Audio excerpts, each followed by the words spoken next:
familiar with certain parables that Jesus tells, parables like the prodigal son or the lost lamb. You have your favorite parables, yes?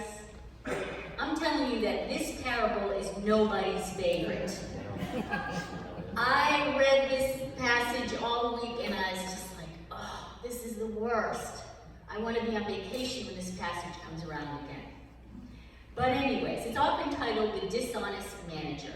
It's long, it's confusing, the message seems contradictory to a lot of the things that Jesus says in other places. And I think it's extremely difficult to sort through the parable and all the advice and admonitions that Jesus gives here. And so I'm not going to do the whole thing. And I believe that some of what he says is more important than others. You know, he's talking and he's preaching and responding. So sometimes he's tossing out gems and sometimes they fall flat. And so I'm just going to focus on some of the things that I find to be gems. Now I encourage you, if you find yourself curious about what I'm preaching and you want to know more about it, read the scripture yourself. Quentin read it, and there's commentaries available online. I can direct you to them, and I'd be happy to suggest it. Now, in terms of context, it's important to place this with what's going on. So what Jesus is saying here is a response that he started in the passage we read last week. Last week we read about how Jesus, a lot of people were gathering around Jesus, a lot of sinners, a lot of people who exist on the margins of society who are not well thought of, and they have began following Jesus. And the religious leaders are grumbling about it. They resent it. Look at him, he consorts with sinners, he dines with them. And Jesus responds to the grumbling. And he tells some stories. Last week we heard the story of the lost sheep, how the shepherd will leave the 99 safe in the field and go after the one who's gotten lost.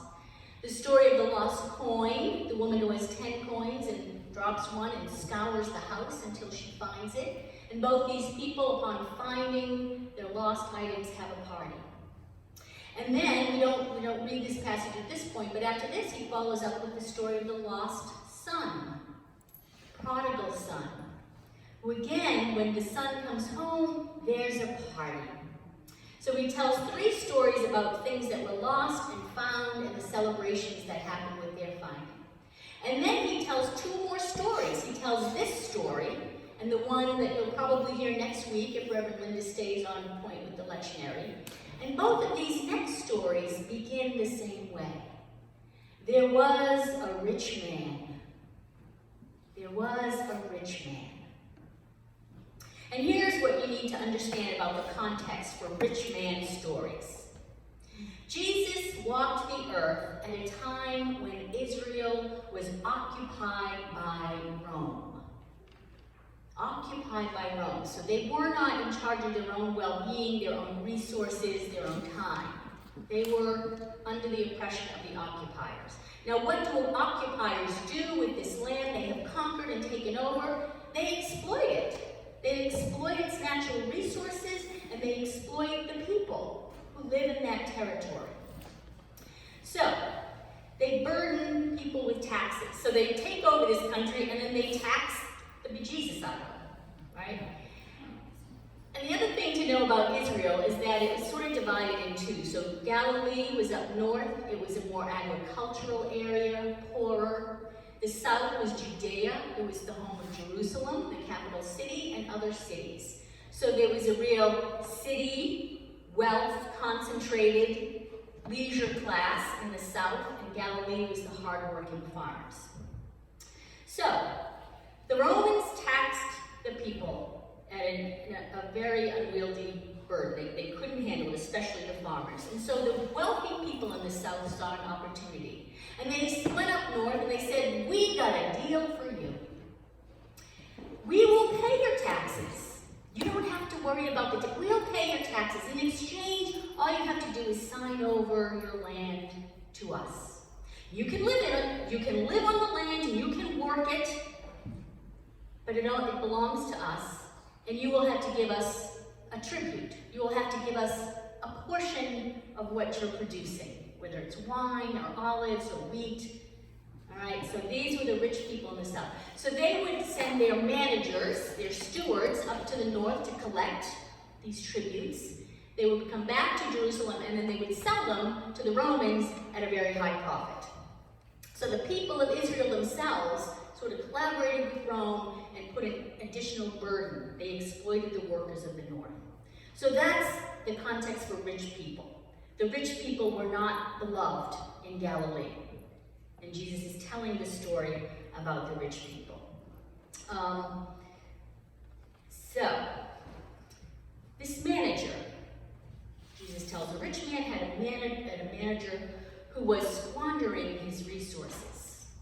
So it might be that this manager was not squeezing the tenants hard enough, not getting enough from them to pad the pockets of the rich man down south.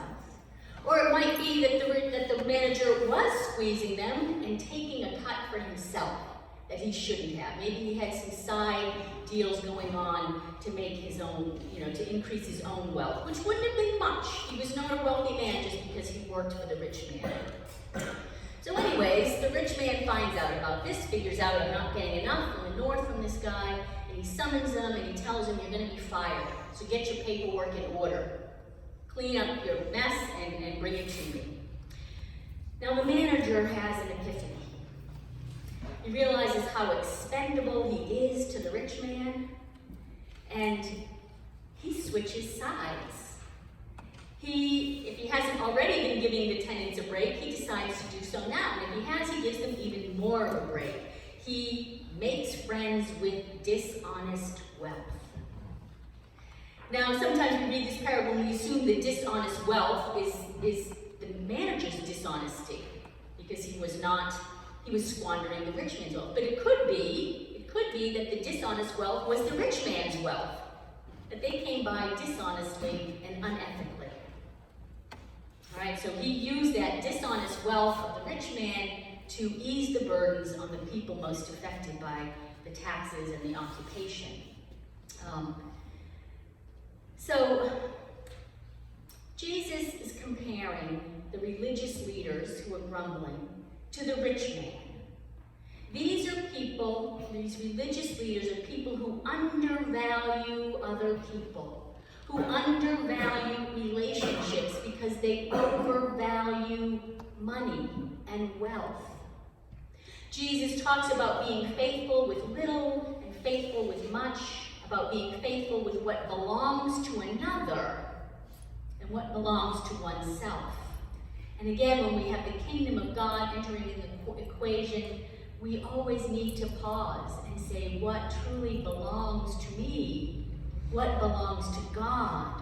What belongs to someone else? I think for Jesus, that being faithful would mean being merciful and being generous. Like the father that he just talked about in the story of the prodigal son. The father was extravagant in his welcome and in his mercy and his forgiveness.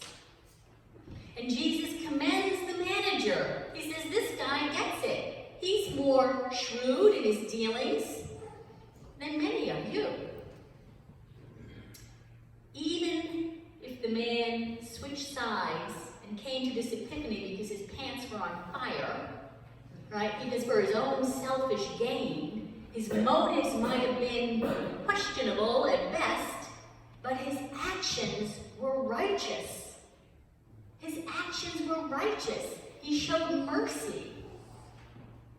He was going to be on a job and he was scrambling to get what he could, and he did what was right. The right thing for the people who were under the heaviest burden. And I think that's an important message in this story, that it is never too late to switch sides, to start to serve God and relationships rather than serving money.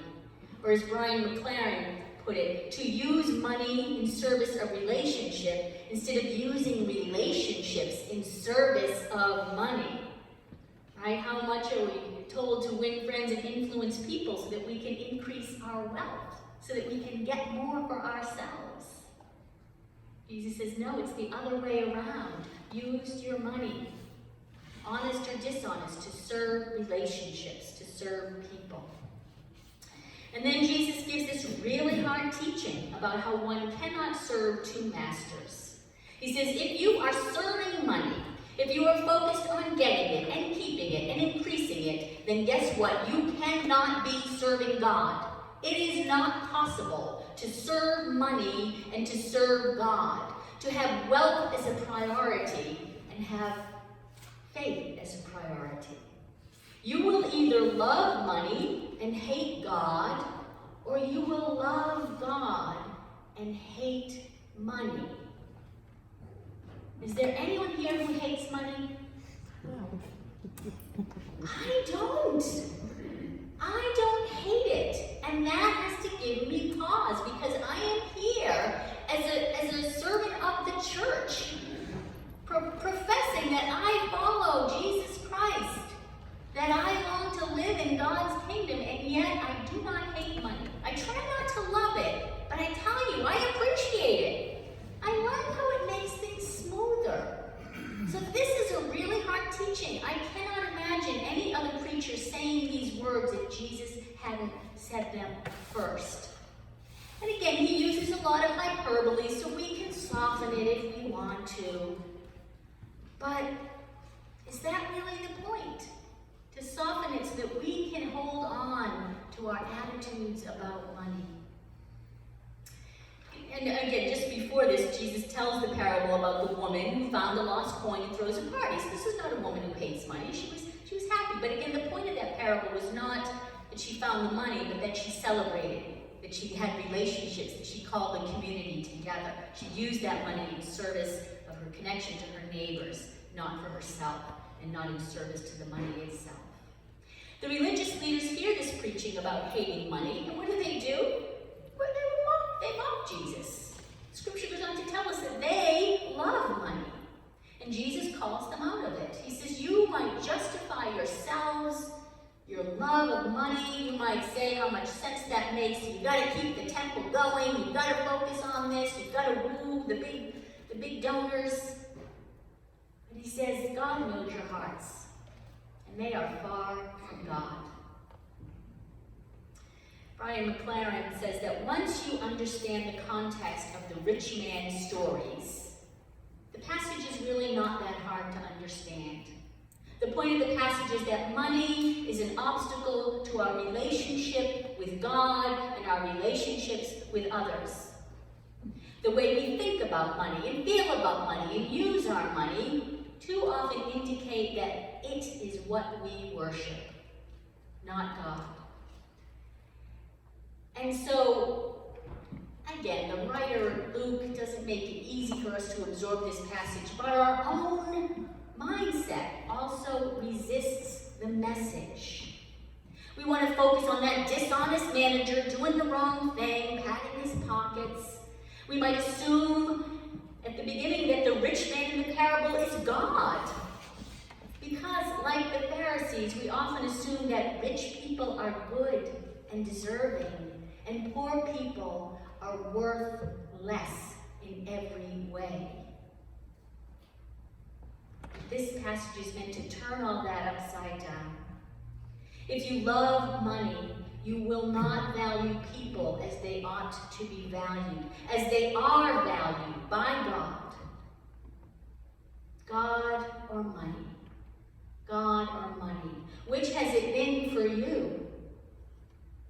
If it has been money, and you don't want it to be anymore, you can switch sides. Use your dishonest wealth for good. Use your honest wealth for good. Use your wealth, your blessings for good.